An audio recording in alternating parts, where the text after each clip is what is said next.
You represent children too. That's not called Yemen answer. All Israeli votes are canceled. That's not called Yemen answer. All Israeli votes are canceled.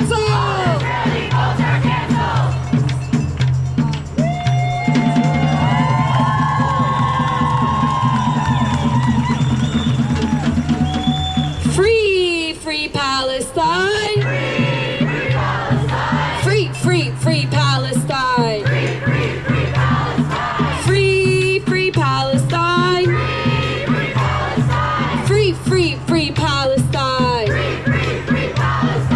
My name is Fatima Muhammad. I am a CUNY Law graduate and a member of Within Our Lifetime, and I have very few words to share with you today because there are no more poetic words or ways to say that Palestinians deserve life, that they deserve freedom, that they deserve liberation. We have run out of poetic ways to convince people that the Palestinian people deserve to live. So I'm not here to appeal to the morality, to appeal to the depraved consciousness of a nation that wreaks havoc, of a nation that spills blood, of a nation that is invested in violence in every corner of the world.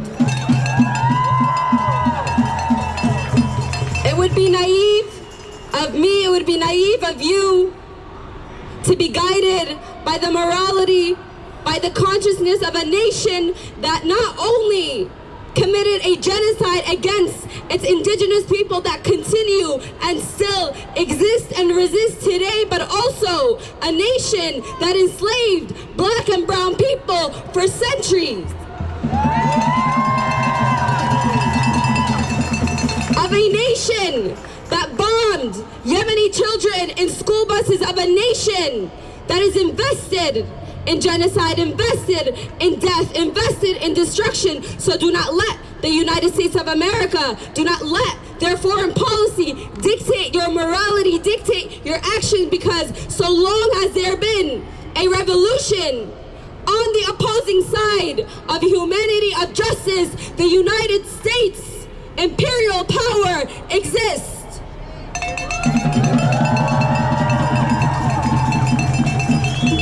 Our crowds must only be getting bigger. We must not be tired out. We must not fall into fatigue. You must show up each and every single day. This is not a trend. It is not the time to rest. It is not the time to celebrate. You are not saving the Palestinian people, because the Palestinian people will be saved by the people on the land that are resisting.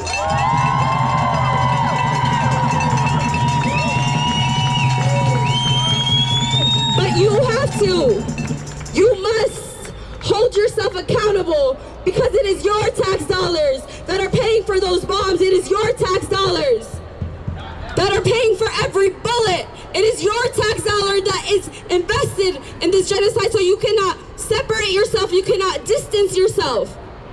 This is a genocide that's being funded by your hard-earned money, and if you don't care, then you are nothing better than everyone else who is standing with the Zionists right now.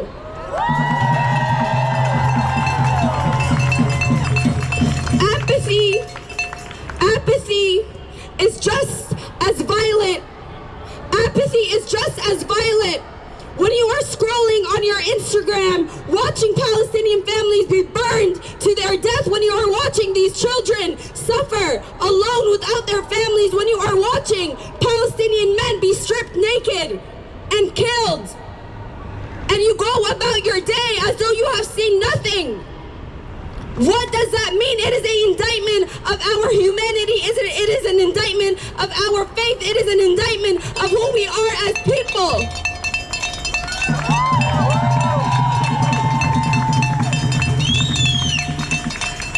Being pro-Palestinian is not a stance that you get to verbalize and sleep and rest and live your life as normal. It is a commitment to be in solidarity, to be in struggle, to not put yourself first, to put your interests to the side for what's in your life. We have seen more death in the last 80 days than we are going to see in our lifetimes. Does that not move us? If that does not move us, what will? Will another charred Palestinian baby move us? Will another Palestinian mother crying over 8 or 9 of her children move us? Will another scene of a mass burial on concrete in the middle of the street move us? What more do the Palestinian people need to show us? What more do they need to document for us to move?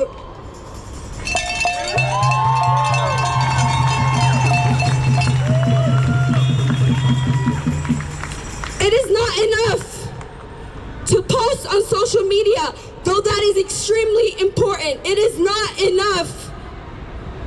We are all in different echo chambers. It is not enough.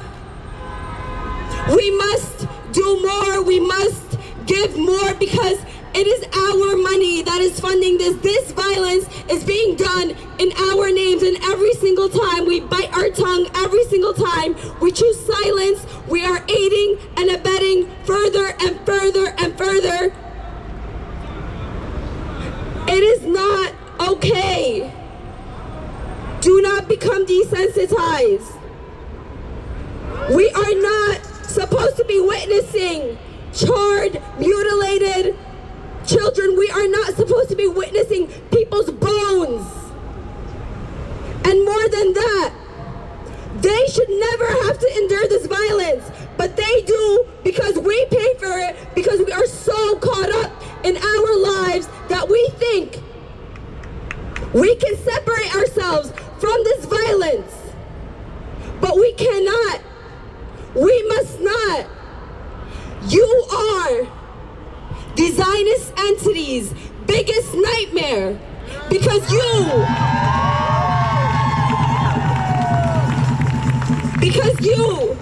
everyone here from all walks of life, in the belly of the beast, in the place where the genocide is being funded, and the place where the consent for this genocide is being manufactured. You are resisting. You are showing up. And you are telling these politicians, you are telling the United States government and the Zionist entity that you will not be bought. So today you came. So let this not be the extent to which you show up. You have to honor what you've witnessed, because you cannot pretend as though you have not seen the images you have seen. You cannot pretend. What you have seen will testify against you. What you have seen must radicalize you, must push you into action. Feeling bad is not enough. Sympathy is not going to cut it. We must escalate. I know so many of you have seen Montez's story. He is asking of you to escalate. But we have to continue to convince people that Palestinian people deserve life. We have to convince people that if it's raining a little, you still need to show up.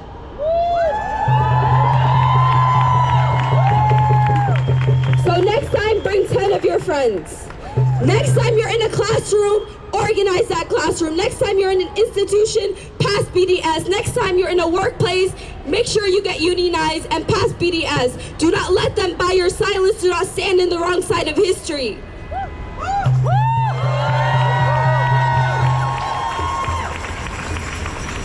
The Palestinian people, just like you, deserve life. And I want you, when you see your mom, to think of the Palestinian mother. When you see your dad, to think of the Palestinian father. When you see your brother, to think of the Palestinian young man. When you see your sister, to think of the Palestinian young woman. When you see your cousin, to think of the Palestinian cousin. When you see your children, to think of Palestinian children. I want you to be reminded, when you see these trees, to think of olive trees.